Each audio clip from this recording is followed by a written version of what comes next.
नमस्कार, one India Hindi में आपका स्वागत है। मैं हूं शिवराज सिंह।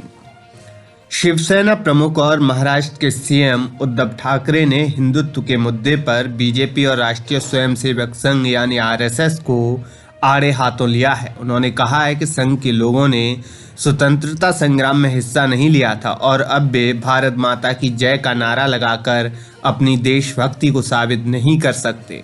उद्धव ठाकरे ने विधानसभा में कहा कि केंद्र सरकार ने हिंदुत्व के विचारक विनायक दामोदर सावरकर को भारत रत्न का सम्मान क्यों नहीं दिया। उन्होंने कहा कि बीजेपी को अपनी पूर्व सहयोगी शिवसेना को हिंदुत्व का पाठ नहीं पढ़ाना चाहिए। उद्धव ठाकरे राज्यपाल के अभिभाषण पर हुई चर्चा में बोल रहे थे।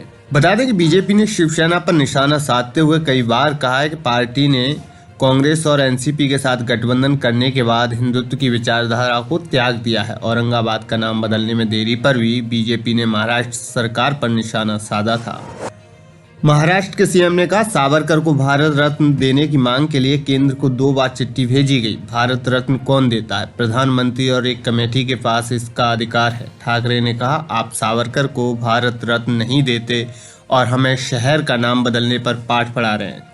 शिवसेना प्रमुख ने कहा कि औरंगाबाद का नाम जरूर बदलेगा। उद्धव ठाकरे ने किसानों के मुद्दे पर भी बीजेपी पर हमला बोला। उन्होंने कहा कि सीमा पर जो तारबंदी करनी चाहिए वो किसानों और दिल्ली के बीच खड़ी कर दी गई। अगर ऐसी व्यवस्था की जाती तो चीन घुसपैठ नहीं करता।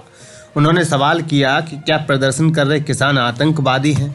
उन्होंने कहा कि बीजेपी को महाराष्ट्र से विदर्भ को अलग करने की सोचना भी छोड़ देना चाहिए। इंडियन एक्सप्रेस की खबर के मुताबिक उद्धव ठाकरे ने कहा कि हिंदुत्व का ठिठोरा पीटने वाली बीजेपी का साहस तब कहां चला गया था जब बाबरी मस्जिद गिरी थी। हम तब भी हिंदू थे, आज भी हिंदू हैं और कल भी हिंदू रहेंगे। बीजेपी हमें हिंदुत्व ना सिखाए। हम झूठ नहीं बोलते, जो कहते हैं करके दिखाते हैं। हम आपको विश्वास दिलाते हैं कि औरंगाबाद का नाम संभाजी नगर करके रहेंगे और विदर्भ को महाराष्ट्र के कतई अलग नहीं होने देंगे।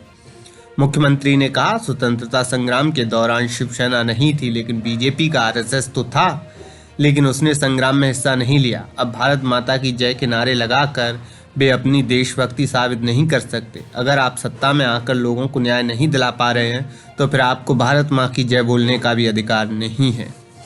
इस खबर में फिलहाल इतना ही। तमाम अपडेट के लिए बने रहिए वन इंडिया हिंदी के साथ।